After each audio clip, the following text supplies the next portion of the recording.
Amém? Tá ok? Tá saindo aí? Amém, irmãos? Não vou repetir a saudação que eu fiz. Depois, quem puder ler sinal de lábios. Irmãos, estou muito feliz de estar aqui. Vamos abrir a palavra do Senhor em Hebreus capítulo 3. Livro de Hebreus capítulo 3. Vamos ler apenas um versículo, verso 1. E o meu desejo é que a gente contemple diferente, contemple melhor a pessoa do nosso Senhor Jesus, que é a exata expressão do Deus Pai. Saiamos mais maravilhados, porque esse é o objetivo, irmãos. Cada dia mais maravilhados, nos preparando para vê-lo face a face. Não há outro objetivo. Este é o alvo. Este era o alvo do apóstolo Paulo, é o nosso alvo. Crescer, conhecer, através da nossa profunda admiração e adoração. Louvado seja o Senhor. Hebreus capítulo 3, verso 1. Depois que o autor compara Cristo aos anjos e a Moisés, mostrando a superioridade de Cristo, ele diz: por isso, santos irmãos, considerai atentamente o apóstolo e sumo sacerdote da nossa confissão. Da nossa confissão. E confissão aqui, já vou adiantar, não é confissão de pecados. É confissão aquilo que você declara, a sua fé. Considerem atentamente o apóstolo e sumo sacerdote da nossa confissão. Gostaria de começar com uma pergunta. Você saberia como responder se alguém te perguntasse qual o propósito da Bíblia? Por que Deus deixou uma Bíblia na nossa mão? Por que Ele registrou sua história, o testemunho dos apóstolos? Isso chegou até nós. Como você responderia isso? Talvez uma resposta de muitos evangélicos seria assim: ah, pastor, Deus deixou a Bíblia para ensinar a gente o caminho do céu, para a gente saber para onde deve ir, seguir os passos corretamente. Ok, então nesse caso a Bíblia é um GPS do céu, certo? É um mapa, a gente tem que seguir as informações certinho se quiser chegar no céu, não é isso? Agora veja, irmãos, eu converso com muitos esotéricos pela rede social, e eu sei que eles acreditam que o propósito de Jesus ter vindo ao mundo como um ser evoluído, eles não creem que Ele é o Filho de Deus, foi nos ensinar a usar a nossa mente através da meditação, abrir os chakras, se conectar à natureza, fazer o que for, e assim a gente vai se tornar mais parecido com Jesus e conseguir, quem sabe, fazer os milagres dele. Talvez não andar sobre as águas, mas você vai conseguir curar e fazer muita coisa. Transformar água em vinho aí já é demais, né? Eles nem acreditam nisso. Mas vai lá, medita, puxa a energia que você consegue. Isso é o que eles pensam, irmãos. E aí nós evangélicos dizemos: que falta de respeito, que absurdo esses esotéricos. E aí os esotéricos olham para a gente e falam: peraí, vocês não estão lendo a Bíblia atrás dos 7 passos espirituais da prosperidade? Vocês não querem seguir passos? Vocês não estão atrás das 7 leis espirituais? Do segredo da oração poderosa? Vocês não estão atrás disso? Como liberar o poder da fé e repreender a doença? Repreender o espírito de morte? Não é isso que vocês querem? Como receber o batismo com o Espírito Santo? Expulsar uma legião? Enfim, irmãos, o que é que a gente está fazendo, irmãos? Somos nós que vamos julgá-los? Ou são os esotéricos que vão se levantar no juízo? E se eu entendi bem o que Jesus diz, quando diz que Tiro e Sidom se levantarão no juízo contra os fariseus, se eu entendi bem, eu creio que são os esotéricos que vão se levantar em juízo contra muitos evangélicos, que os condenam, mas buscam a Bíblia como passos para conseguir alguma coisa. Então, irmãos, a gente acaba transformando a Bíblia num manual de leis espirituais. Então perceba, irmãos, que se a gente não responder seguramente qual o propósito da Bíblia, a gente cai facilmente nesses modismos, nessas invenções que Paulo chama de doutrinas, ventos de doutrina e artimanhas dos homens. Então por isso precisamos responder qual o propósito da Bíblia. Outra resposta, talvez, dos evangélicos seria assim: pastor, o propósito da Bíblia é nos responder os mistérios da vida, as coisas profundas da alma, os mistérios da morte, da vida. Veja, irmãos, as perguntas essenciais da vida, a Bíblia nos responde, as essenciais. De onde eu vim, qual é o meu propósito, para onde eu vou. Agora, mistério, irmãos. Paulo diz que em Colossenses 1,26, que o mistério que estava escondido no Antigo Testamento, que os profetas não discerniram, estava lá uma sombra, eles viam de longe, todo esse mistério, durante todas as gerações esteve escondido. Paulo diz que agora, Colossenses 1,26, agora esse mistério foi revelado para a igreja. A igreja é alvo desse mistério que estava escondido. E que mistério é esse, irmãos? Paulo responde: Cristo em vós. Qual é o mistério, irmãos? Cristo habitando dentro de você, cristão. Esse é o mistério que estava escondido e foi revelado no Novo Testamento. E aí, Paulo chega a dizer que em Efésios que esse mistério é um grande mistério. E é interessante porque no capítulo 5 ele fala do casamento, da união íntima, do homem ser o cabeça da mulher, da união no casamento. E lá no verso 32 ele diz: grande é este mistério. E alguém poderia perguntar: então o casamento é um grande mistério? E ele responderia: não, eu me refiro entre Cristo e a igreja. Esta união do noivo com a noiva, de Cristo vivendo dentro de você. Este é o grande mistério, e não essas especulações que as pessoas fazem por aí. Qual é o sexo dos anjos? Como é que se destrona o diabo? Batalha espiritual? Tudo isso cai por terra, é bobagem perto da mensagem central da palavra de Deus, irmãos. O mistério é Cristo em nós. Então, qual é o propósito da Bíblia? A resposta mais enxuta, mais exata e mais bíblica que eu encontrei é a seguinte, você pode anotar se quiser. A Bíblia é uma carta de encorajamento de um pai, Deus, a seus filhos, nós, crentes em Jesus. E quando eu falo crentes em Jesus, eu me refiro aos crentes do Antigo Testamento que olhavam para o Messias que viria, eles tinham fé em Jesus, no Messias, eles viviam nessa esperança. Portanto, eram crentes em Jesus, e os crentes do Novo Testamento, que somos nós, que olhamos para o Messias para trás, sabemos que ele veio, cumpriu e esperamos a sua volta. Crentes em Jesus. A Bíblia é uma carta de encorajamento de um pai a seus filhos. Qual o propósito da Bíblia? Encorajar o cristão. Encorajar. Este verbo aparece na Bíblia como exortar, admoestar, como vamos ver em Hebreus. Aparece como animar, ajudar, suportar, encorajar, irmãos. É isso que Deus nos faz conosco. Ou seja, a Bíblia é Deus falando constantemente ao seu povo, para que este povo jamais deixe de olhar fixa e atentamente para Ele, conforme o texto que lemos. Fixa e atentamente, isto é, olhar para o seu amor, para o seu poder e para a sua vontade, que estão revelados na criação e na história bíblica, de forma especial na história bíblica, e revelados de forma cabal na cruz do seu Filho. Aleluia! Então, irmãos, a Bíblia contém leis, mas não é um código civil. Ela contém, não é um código de comportamento também, contém doutrinas, mas não é uma carta doutrinária para a gente catequizar as pessoas com a informação correta. Não. Ela contém poesia, mas não é um livro de hinos para a gente ficar poetizando só Deus. Na poesia tem encorajamento, tem informações claras e objetivas. Ela contém história, mas não é para a gente saber o que aconteceu. É uma história que segue um fluxo e tem um personagem central, sempre apontando para ele. É uma história intencional. Ou seja, está tudo recheado de encorajamento na Bíblia. Encorajamento, encorajamento.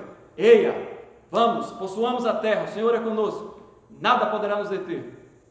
Ainda que os montes se transtornem, ainda que os mares espumejem, ainda que a terra estremeça, ainda que se acampe um exército contra mim, tudo encorajamento, irmãos, para que eu e você não nos percamos nas vozes desse mundo, Esse é o propósito da Bíblia, uma voz interna no coração do crente, mas uma voz firme, doce e segura no seu coração, contra essa barulheira que o mundo faz. A Bíblia é Deus nos dizendo: filho meu, presta atenção, isso aí que você está pensando é palha, não vai por aí, isso vai acabar mal, isso é frágil, é ilusão, isso atenta para a minha aparência, não atente para a aparência deste mundo. Eles vão tentar te intimidar, mas é só o que eles podem fazer. Esse mundo é meu, tudo que é nesse mundo é meu, os animais, a terra. Agora escuta a minha palavra, anda na minha presença, não pare de ouvir a minha voz, não pare de atentar na minha lei, medita nela, fala sobre ela, escreve no teu braço, na tua mão, ensina ela para o teu filho, e tudo isso vai te levar a você olhar fixamente para o meu filho, que é a expressão exata do meu ser, e ele também é o autor e consumador da tua fé. Louvado seja o Senhor, irmãos. O que isso tem a ver com o livro de Hebreus? Bom, o autor aos Hebreus, ele está enxergando tão claramente o Antigo Testamento, está tão claro na sua mente a superioridade de Cristo, ele está vendo tão claramente que Cristo é esse grande mistério que foi revelado, que Cristo é a resposta, o cumprimento de tudo, a finalidade da lei, que Ele é o verdadeiro sumo sacerdote. Ele está tão convicto de que o véu foi tirado e agora nós podemos ver e adorá-lo. O autor aos Hebreus, irmãos, está vendo tão claramente que de todos os livros da Bíblia, a carta aos Hebreus, sem dúvida, é a que fala mais diretamente para nos sacudir e nos fazer olhar atentamente para a mensagem bíblica, para o autor e consumador da nossa fé. Preste atenção, ele diz: olhem atentamente para ele. Veja, irmãos, Provérbios fala várias vezes, dezenas de vezes: filho meu, dá ouvido à minha lei, filho meu, inclina teu coração. Ok, mas Provérbios estava na sombra de Cristo ainda, irmãos. Eles não discerniam, Cristo ainda estava escondido lá, mas Hebreus não. Aqui em Hebreus, ele está no palco, no centro, como inclusive através dele foi revelado que os universos foram criados. Então, irmãos, o autor aos Hebreus diz: olhem para ele, considerem atentamente ele, prestem atenção nele, apeguem-se com mais firmeza às verdades sobre ele. Então, não interessam os anjos, esqueçam os anjos. Os anjos o adoram. Capítulo 1 e 2 de Hebreus. Não interessa Moisés, Moisés foi uma sombra dele, capítulo 3. Não interessa Abraão, Abraão pagou o dízimo a ele, capítulo 6. Não interessa o sacerdócio levítico, capítulo 7. Sacerdotes, todo o ano, oferecia o sacrifício por si pelo povo de expiação, mas quando morria tinha que ter outro para substituir, e tinha que fazer vários sacrifícios por si pelo povo. Cristo entrou uma única vez, e não entrou em tenda feita por mãos humanas, mas entrou no santuário celestial, é isso que Hebreus diz. Então, irmãos, é quando olhamos e contemplamos a beleza e majestade de Jesus, que nós somos tomados cada vez mais de encanto, admiração e reverência e santo temor. E a partir disso, tudo mais em nossa vida cristã flui, irmãos. Confiança flui, gratidão, esperança, alegria, obediência, tudo flui da nossa admiração. Tudo é fruto da nossa admiração e deve ser. Tudo é fruto dessa admiração por Cristo que nos revela o Pai. Agora responda: se a nossa confiança não for fruto desta admiração, se a nossa obediência, confiança, fé, alegria não forem frutos desta admiração, elas são frutos de quê? Como você vai seguir e confiar em alguém que você não admira, irmãos? Você vai seguir por medo. Como a gente vai amar e obedecer de fato alguém que a gente só acha interessante, legal, obrigado por me ensinar o caminho, pode deixar, quando eu precisar eu te procuro. Como eu vou entregar a minha vida a Jesus? se tudo o que eu ouço de Jesus é: Jesus te ama, Ele quer te curar, Ele está na porta do teu coração batendo, deixa Ele entrar, e ninguém está falando da majestade de Jesus. Como eu vou admirá-lo se eu não cair de assombro ainda? Como eu vou entregar minha vida para Ele, irmãos? Muitos pastores apelam para os crentes se converter, e uma coisa é dar a oportunidade para você vir à frente e aceitar Jesus. Eu acho muito bonito isso. Nas igrejas batistas, Assembleia de Deus fazem muito isso, inclusive eu sinto falta disso. Outra coisa é você ficar apelando às pessoas, para que elas decidam logo, porque senão pode ser tarde demais. Um apelo emocional. Muitos pastores fazem isso. Convide Jesus para o teu casamento, Ele quer restaurar o seu casamento. Como eu vou convidar? Por causa de um apelo emocional, irmãos, porque a pessoa ficou repetindo.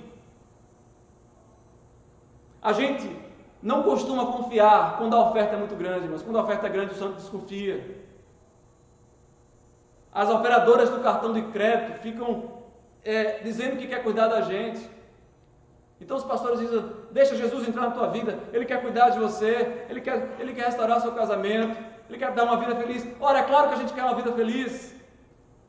O que eu quero saber é se a majestade do Senhor Jesus está sendo exposta, a sua autoridade. As empresas vivem dizendo que a gente é especial, você é especial, nos bajulando, dizendo que a gente merece uma vida mais feliz. Jesus não faz isso, irmãos. Então, irmãos, não adianta os pastores apelarem: Cristo te ama, venha a Cristo, Ele morreu por você, deixa Ele cuidar de você, você é especial, colocando o homem no centro. Tudo isso, irmãos, pode causar o efeito contrário, certamente causa o efeito contrário da admiração. Ah é? Eu sou especial? Então por que eu sofro? Eu sou especial? Então por que aquele cara que não crê em Deus e faz tudo errado está melhor do que eu? Eu sou especial? Veja, por exemplo, irmãos, que a base da nossa felicidade é a admiração, obviamente por algo grande. Felicidade não consiste em você receber presentes e desfrutar deles. Uma criança talvez ignore o doador do presente e desfrute, mas felicidade consiste em você saber que as mesmas mãos que te dão o presente foram as mãos que te resgataram das trevas e que foram cravadas por você naquela cruz. Você sabe que a pessoa que te deu é teu dono, teu general, teu amado, e diz: filho, está aqui, desfruta. Felicidade está intimamente ligada com a nossa admiração, irmãos. Quando recebemos algo de quem amamos, não adianta você dar um presente para sua esposa sem amor. Muitos maridos dão presentes justamente para esconder algo, para tentar compensar uma besteira que fizeram, tentar comprar a esposa e vice-versa. Veja, irmãos, é por isso que a felicidade do pecado é tão frustrante, é tão fugaz, só traz dor e angústia, porque a felicidade do pecado é a gente que produz, é superficial, é mecânico, se esvai. Então, veja, a felicidade quando não há admiração. Uma pessoa é compulsiva por comprar, ela compra um carro novo, um carro do ano. Ela está muito feliz, ok? Não, ela está eufórica. Da mesma forma que um drogado fica eufórico quando injeta droga na sua corrente sanguínea. Felicidade é um negócio mais fino, irmãos, da alma. Felicidade é fruto do fino prazer da alma humana de admirar e desfrutar, direta ou indiretamente, do objeto da nossa admiração. John Piper tem uma frase que fala exatamente isso. Ele diz assim, abre aspas: a admiração é tão rara e é por isso que ela é o maior prazer da alma. O maior prazer que a alma foi feita para experimentar. O que significa que, dentro deste universo, a intensidade da nossa alegria na grandiosidade de Jesus, a intensidade da nossa alegria na grandiosidade de Jesus, é uma demonstração da imensidade da sua beleza e valor. Ou seja, quanto mais satisfeitos em Cristo, nossa alegria, mais o admiramos, mais o glorificamos. Alegria e admiração. Então observe, irmãos, o Senhor Jesus, diferente das empresas que tentam nos bajular, Ele quer infundir em nosso coração temor, admiração, amor e tudo mais que nós precisamos para segui-lo. Amém. Ah, pastor, como assim? Temor e admiração? Capítulo 12 de Hebreus, verso 28 diz: por isso, recebendo nós o reino inabalável, retenhamos a graça, pela qual, pela graça, sirvamos a Deus de modo agradável, com reverência e santo temor, porque nosso Deus é fogo consumidor. Capítulo 12, verso 28 e 29. Sim, irmãos, temor e admiração também andam juntos. Só tememos aquilo que admiramos. Para que haja reverência e santo temor, precisamos então contemplar a beleza e majestade de Jesus. Veja, por exemplo, o que acontecia na igreja primitiva, irmãos. Versículo bem conhecido, Atos capítulo 2, verso 43. Em cada alma havia temor, e muitos prodígios e sinais eram feitos por intermédio dos apóstolos. Por que havia temor, irmãos? Você já se fez essa pergunta? Por que havia um clima de espanto? A palavra no original pode ser traduzida: em cada alma havia espanto. Por que havia isso, irmãos?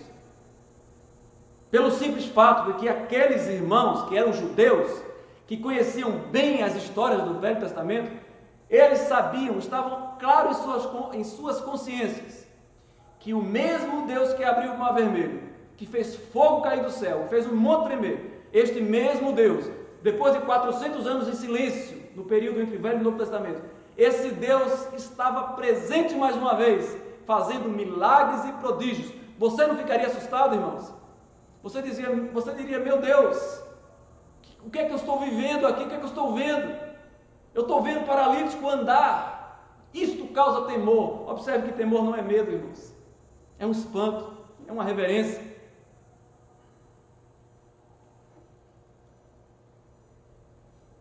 Temor vem primeiro, é o primeiro impacto. Aí talvez você diga: pastor, mas não precisamos primeiro amar a Deus? Que história é essa de temer? Irmãos, eu e você estamos aprendendo a amar a Deus. Assim como um adolescente que hoje, aos 12 anos, fala assim: nossa, minha mãe é chata, né? Ele não sabe nada de amor, irmãos. É um adolescente. Possivelmente, ele vai ter o primeiro choque quando sair de casa. Vai sentir falta da mãe. Mas ele vai amadurecer depois que ele for pai. Depois que ele sofrer um pouquinho, ele vai começar a entender o que é amor, ter percepções. E ele vai um dia olhar para sua mãe lá para os 30, 35 anos, alguns demoram mais, e vai olhar para sua mãe com um olhar enternecido, porque ele vai começar a entender o que é amor. A gente está aprendendo a amar, irmãos. Primeiro, Deus nos tira do Egito com o braço forte e a gente fica espantado. Depois, Ele nos trata, nos ensina e nos ensina a amá-lo. Amor é a posteriori, irmãos. Temor é a priori, é primeiro. Então, irmãos, você pode perguntar: pastor, como a gente vai contemplar então, se a gente não ver os milagres como nossos irmãos primitivos viam? Como a gente vai temer se a gente não está contemplando essas coisas grandes? Irmão, você já pensou naquilo que nós temos e que eles não tinham? Pare para pensar um pouquinho. Eles tinham sinais e milagres, e os apóstolos, ok, testemunho de primeira mão. Nós temos o testemunho dos apóstolos, estamos na mesma situação aqui dos leitores de Hebreus, na mesma situação, homens que tiveram o testemunho dos apóstolos, e nós temos o cânon completo, nós temos o Evangelho, nós temos a história do povo de Israel, nós temos tudo o que precisamos para temer a Deus. Não nos falta nada, irmãos, e é aqui que entra Hebreus, porque o autor dos Hebreus, ele está escrevendo para essas pessoas, e ele não está dizendo: olhem para o Mar Vermelho e temam a Deus, Olhe para os milagres dos apóstolos, que foi feito há uns 30 anos atrás, nessa época que já havia 30 anos mais ou menos de Atos. Olhe para os sinais, ele não está dizendo isso, irmãos, assim como não está dizendo isso para nós. O que ele está dizendo é, olhem para o autor e consumador, o sumo sacerdote, o apóstolo da nossa confissão. Olhem para ele. Nós temos que considerarmos atentamente, é isso que diz o texto que lemos. Saia com esta palavra, considere atentamente. A gente está aqui aprendendo como fazer isso, como praticar isso aqui. O autor lança um verbo geral para a gente, um verbo que não se pode mensurar a prática dele. Considerai atentamente. Este é um verbo geral, mas ele vai nos dar verbos particulares, verbos práticos. A ordem do texto tem que ficar clara em nossa mente. Considerai atentamente. Olhe firmemente. É isso que significa considerar atentamente. Na tradução portuguesa diz assim: ponham os olhos em Jesus. Considerar atentamente significa pôr os olhos. Você sabe disso porque aquele verso 2 do capítulo 12 deixa muito claro: olhando firmemente para o autor e consumador da nossa fé, Jesus. Este é o sentido da expressão considerai atentamente. É olhar, é ver aquilo que é grande em Jesus. Não é vê-lo como um curandeiro, dispensador de bênção. É vê-lo como algo grande, maior do que este universo. Considerai atentamente, por exemplo, irmãos, o privilégio de ser igreja de Jesus. Você já pensou nisso? Veja o privilégio, irmãos. João diz que Jesus é a luz do mundo. O mundo olha para Jesus e tem uma referência, é iluminado, pessoas deixam de cometer impiedades por causa da referência de Jesus, por causa da luz de Jesus. Pessoas nas trevas são inibidas pela luz. Jesus é a luz do mundo. Bêbados deixam de beber e bater nas suas mulheres, porque Jesus é a luz do mundo. Agora observe, o autor diz: considerem atentamente a sua beleza e majestade. Isto é mais do que olhar para a luz, irmãos. Isto é um privilégio da igreja. Deus fala isso para um grupo de pessoas. Ele não fala para o mundo: olha, considerem aí o meu filho. Não. Vocês considerem atentamente. Vocês são a luz do mundo. Considerem atentamente. Que privilégio, irmãos. E por que devemos considerar atentamente? Eu vou partir para a parte final do meu sermão respondendo essas duas perguntas. Por quê? Quais os motivos que nos fazem considerar atentamente? E como se considera atentamente, ok? Acompanhe, por favor. É isso que o texto o texto e a carta aos Hebreus vai nos responder. Por quê? Ou quais as razões para considerarmos atentamente? As razões estão no texto, irmãos. Se você leu, capítulo 3, verso 1 diz: por isso, olha, por isso, está mandando você ler os capítulos anteriores. Por isso, porque Deus, antes, no Antigo Testamento, falava-nos através dos profetas, mas agora Ele nos fala e nos falou através do Filho. Por isso, devemos considerá-lo atentamente. Porque Ele, o Filho, é o resplendor da glória de Deus e a expressão exata do ser de Deus. E Ele se assentou à direita da majestade nas alturas. Capítulo 1, verso 3. Por isso devemos olhar atentamente para Ele. Porque Ele é incomensuravelmente superior aos anjos. O seu nome está acima. Ele foi gerado e não criado. Os anjos são criaturas, Jesus não. Jesus foi gerado. Ele é filho. Os anjos o adoram. Ele se assenta no trono, capítulo 1, verso 4 até o verso 14. Por isso, nós o consideramos atentamente. Porque todas as coisas Deus sujeitou debaixo dos seus pés, capítulo 2, verso 8. Porque Ele provou a morte por todos os homens, capítulo 2, verso 9. Porque Ele, provando da nossa condição humana, destruiu o diabo e a morte. Porque Ele nos livrou do pavor da morte. Capítulo 2, verso 15. Louvado seja o nome do Senhor. Por isso o consideramos. Por essas e muito mais razões, nós consideramos o apóstolo e sumo sacerdote da nossa confissão.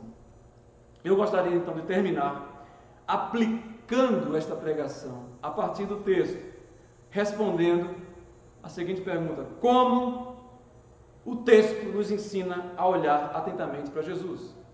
É disso que a gente precisa. É claro que quando nós descrevemos o ser maravilhoso, as obras de Deus em Cristo, nós ficamos encorajados, mas o texto nos dá verbos. Então falamos que nós, primeiro, precisamos contemplar. Segundo, que a contemplação é a base da nossa felicidade. Terceiro, nós mostramos no texto por que devemos contemplar. E agora, quarto, como, de forma prática, podemos praticar este verbo, considerar atentamente ou olhar firmemente. Será que o autor está sugerindo que a gente faça um retiro espiritual e fique olhando para a natureza, pensando em Jesus? Irmãos, não seria nada mal isso. Contanto que você não vá tentar se conectar com a árvore, né? Não vá tentar abrir seus chakras, achando que a árvore é Jesus, como alguns pensam. Então, irmãos, a Bíblia nos dá verbos práticos. Ela não diz considerai atentamente, olhando atentamente. É interessante, quando a gente fala na nossa linguagem evangélica, você chega para o irmão sofrendo e fala: irmão, olhe firmemente para Jesus. Aí o irmão fala: aham, é verdade, irmão, você precisa olhar, né? Amém. Mas ninguém sabe como praticar isso. Todo mundo fala que precisa olhar para Jesus, é verdade. Então vamos deixar que a Bíblia fale, irmãos. Como considerarmos atentamente ou olharmos firmemente para o autor e consumador da nossa fé, para o apóstolo da nossa confissão? Então, primeiro, o texto diz que ele é o sumo sacerdote da nossa confissão. Que confissão? De pecados? Esse momento que a gente faz aqui no culto? Não, irmãos. O autor não está falando de confissão de pecados. Observe como é simples. Capítulo 4, verso 14. Tendo, pois, a Jesus, o Filho de Deus, como grande sumo sacerdote que penetrou os céus, conservemos firmes a nossa confissão. Que confissão é essa? Conservar firme a confissão, pastor, quer dizer que eu tenho que pedir perdão todo dia, né? Você tem que pedir perdão todo dia. Mas não é isso que o texto está falando. Observe outro versículo. Guardemos firme a confissão da esperança, sem vacilar. Percebeu? Confissão da esperança. Você tem que confessar a sua esperança, confessar o que você crê, porque aquele que fez a promessa é fiel. E por último, importa que nos apeguemos às verdades que temos ouvido. Capítulo 2, verso 1. Importa-nos que nos apeguemos às verdades, a nossa confissão, às verdades. Confissão aqui são as verdades que cremos, irmãos. O autor está dizendo que Jesus é o sumo sacerdote daquilo que nós professamos, daquilo que nós abrimos nossos lábios e o louvamos como fruto de lábios que confessam o seu nome. Isso é prático ou não é, irmãos? Manter a confissão? Sim. Manter a confissão é você dizer, falar, louvar, ensinar, compartilhar, ler, estudar, ouvir, tudo o que você crê, alimentar a tua fé. E é impossível, irmãos, eu estou convencido disso pela palavra e eu espero que você também, é impossível que alguém faça tudo isso de forma saudável, ler, estudar, ouvir, compartilhar, sem estar congregado numa igreja. Você não consegue fazer isso sem estar congregado com outras pessoas que também fazem isso. E é por isso que o autor vai dizer, o famoso texto, capítulo 10, verso 25: não deixemos de congregar-nos como é costume de alguns, antes, pelo contrário, ao invés de deixar de se congregar, ao invés disso, façamos admoestações. Essa palavra é muito importante, admoestações. E tanto mais quanto vedes que o dia se aproxima. Quanto mais você vê que está próximo de você se encontrar com Jesus, seja você morrendo ou Jesus vindo, não faz diferença. Tanto mais você vê, mais firme, mais apegado à sua confissão, mais admoestação, mais exortação, como esta palavra você faz.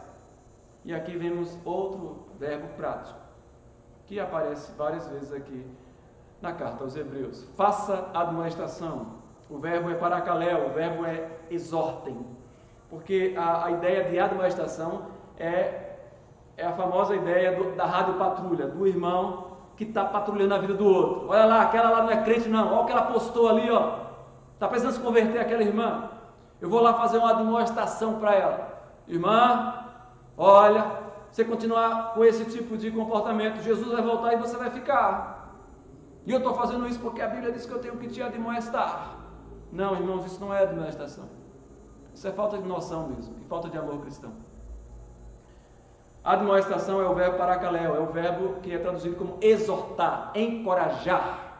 Lembra que a Bíblia é uma carta de encorajamento?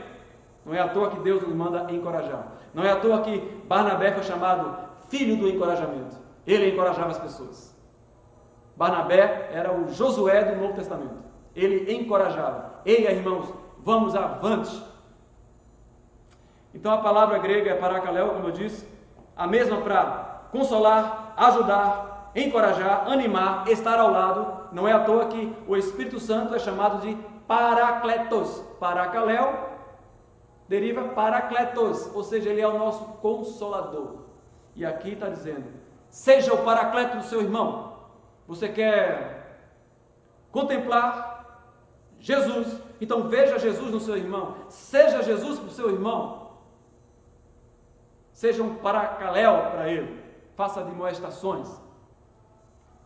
Exatamente o mesmo verbo que aparece no capítulo 3, verso 13. Exortai-vos mutuamente um ao outro. Não é o pastor só. Exortai-vos mutuamente durante o dia que se chama hoje. Manter firme a confissão, verbo prático. Exortar-nos mutuamente, verbo prático. E o último verbo prático, meus irmãos, me permitam, capítulo 4, verso 16. Vamos lá? Capítulo 4, verso 16. Todos nós conhecemos esse versículo. Acheguemo-nos, portanto, confiadamente junto ao trono da graça, a fim de recebermos misericórdia e acharmos graça para socorro em ocasião oportuna. Traduzindo, achegue-se em oração a fim de receber graça e socorro. Isto é prático. Em outras palavras, ore. Você conhece alguma coisa mais prática do que isso? Ore. Ah, pastor, mas eu não sinto vontade. Ore sem vontade. Ah, pastor, mas eu não sei o que dizer. Ore. Chegue para Deus e diga, eu não sei o que dizer. Já experimentou fazer isso? Ou então chegue para Deus e faça assim, ó. Isto é uma oração, irmãos. Ah, pastor, mas eu sinto sono. Ore com sono. Os discípulos estavam premidos de sono, Jesus tinha chamado eles.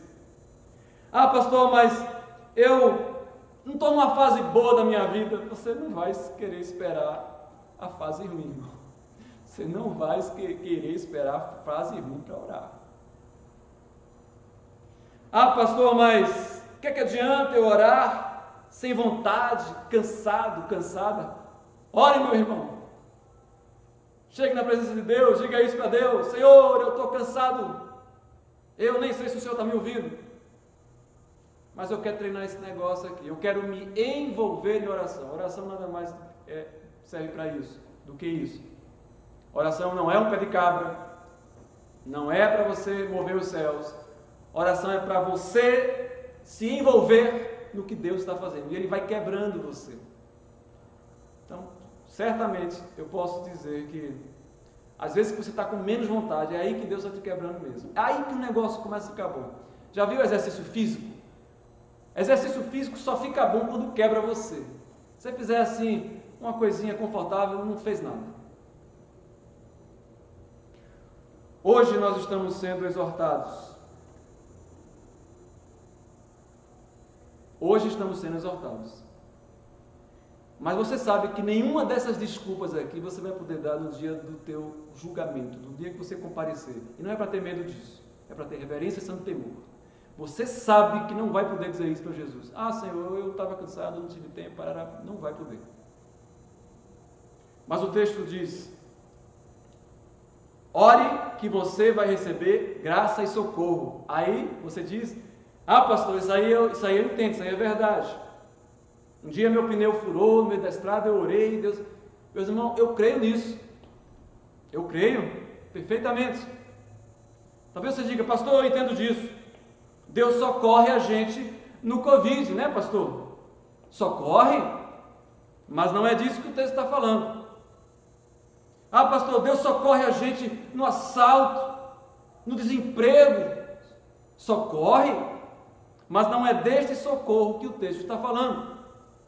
O texto não está dizendo que você vai sempre orar quando estiver em apuros e Deus vai te socorrer e vai dar tudo certo. Isso não é um Deus, irmão, isso é um Aladim. A gente não quer esse Deus. E é assim que muitos evangélicos gostam de pensar. Evangélicos que não gostam de orar, não gostam de buscar intimidade com Deus, gostam desse texto aqui. Ah, é verdade, a gente ora no momento de apuro e Deus ouve a gente. Aí no momento de apuros, o cara aprende a orar rapidinho. Num instante aprende a orar. Irmãos, o texto não está dizendo que você vai orar e Deus vai te livrar de uma circunstância adversa. Senão não seria trono da graça, seria poço dos desejos ou poço dos milagres. Aproximemo-nos diante do poço dos milagres e o texto não fala isso, é trono da graça. Lembra? Ele está nos fazendo olhar para onde, irmãos? Para o nosso sumo sacerdote. Aqui está, meus irmãos, a chave para a gente interpretar e entender a passagem. Olha o que ele diz no verso anterior: não temos um sumo sacerdote que não possa compadecer-se das nossas fraquezas. Antes, este sumo sacerdote foi tentado em todas as coisas, à nossa semelhança, mas sem pecado. Capítulo 4, verso 15. Que fraquezas são essas então, irmãos? Chegue diante do trono, que você vai encontrar força, socorro. Que fraquezas são essas, irmãos? As fraquezas que Ele enfrentou e venceu por você. E por isso você vai vencer. Ele pode se compadecer de nós, porque Ele conhece a nossa estrutura, Ele conhece a nossa fraqueza. E Ele não vai deixar que nossos pés vacilem. Ele não vai deixar você perder a fé. Ele não vai deixar, irmãos. Ele garante que aquele que começou a obra vai terminar. Ele é o nosso sumo sacerdote, está intercedendo por nós. Esta é a garantia da nossa alma, a nossa certeza que podemos entrar no Santo dos Santos. Ele vai nos socorrer. Ele vai nos socorrer, irmãos. Ele intercede por nós. Ah, Senhor, eu estou tão triste. Ele vai dizer: eu sei o que é isso. Eu também já estive triste muitas vezes. Mas um dia você vai ser tão feliz que ninguém vai poder tirar a sua alegria. E outra coisa, a alegria é chuva temporânea, irmãos. É chuva serôdia. Enfrente essa tristeza. Ela pode durar uma noite, mas a alegria vem pela manhã. Deus nos concede isso mesmo. É alegria para nós nos buscarmos, para a nossa alegria não depender das circunstâncias.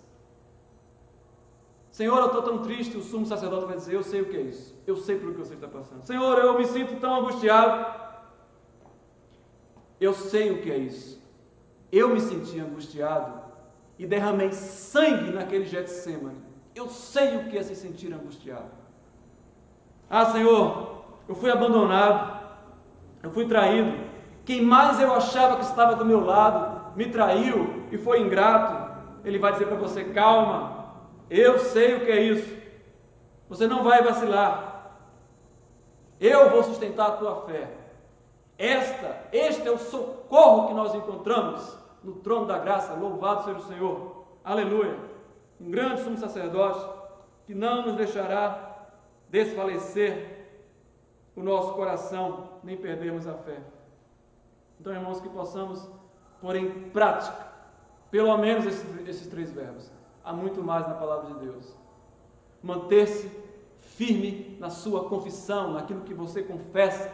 Fale testemunhe, ore, fale na oração que você crê. Talvez aí esteja a dica, quando você diz, eu não sei o que orar, ore a Bíblia, use a Bíblia na oração, declare as promessas de Deus, fale para os outros. Só tem um porém, irmãos, a gente só fala daquilo que a gente se alimenta.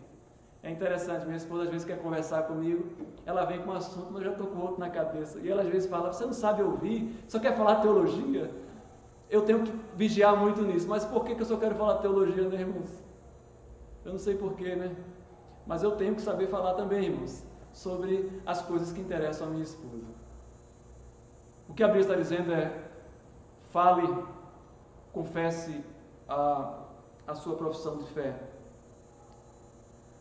Ouça pregações, estude, ouça hinos, ouça uma pregação que um pastor fica colocando aí no grupo, pregação meio pesada, né? Fala de sofrimento, essas coisas. Não deixe de ouvir os áudios lá do pastor. Ouça a escola dominical do pastor Camilo, de Filipenses, as pregações do pastor Hacem, os vídeos que ele grava. É claro, irmãos, que a gente precisa ser guiado para fazer tudo isso, porque existem muito mais opções do que tempo. Mas não deixe de falar, de confessar a sua esperança. Segundo verbo, exortem-se.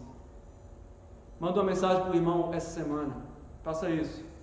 Mas não vá dar mensagens prontas e falar uma mensagem de autoajuda, não. Fale alguma coisa da palavra de Deus para ele. Exortem-se. Eu gosto, por exemplo, de falar para os irmãos, a nossa salvação está mais perto. A nossa salvação está mais perto. Vamos ficar firmes. E, terceiro, ore. Se envolva na oração, naquilo que Deus está fazendo. Amém? Vamos orar? Louvado seja o teu nome, Pai, porque nos dás a tua palavra, a direção clara, nos dás o alimento diário, o nosso fortalecimento, nos dás o conteúdo da nossa confissão, o conteúdo da nossa fé, nos dás todo o encorajamento que precisamos, porque a tua palavra é o teu encorajamento para nós. Nos dás irmãos em todo lugar do mundo, nos dás uma nuvem de testemunhas, pessoas que já morreram e pessoas que estão sofrendo por Cristo e com Cristo e nos encorajando a permanecer firmes, dizendo, grande é o galardão, a glória que nos espera não pode ser comparada aos sofrimentos do presente. Obrigado por todo este encorajamento. Obrigado acima de tudo, Pai, porque temos um autor e consumador da fé para olhar atentamente para Ele. Nós temos Ele diante de nós nos Evangelhos, na vida dos irmãos. Temos abundantemente como encher nossa alma dEle, Pai, olharmos firmemente para Ele. Dá-nos, exortarmos mutuamente e dá-nos uma vida de oração cada dia mais intensa, Pai. É o que nós te pedimos, em nome do nosso sumo sacerdote. Aleluia. Amém, irmãos.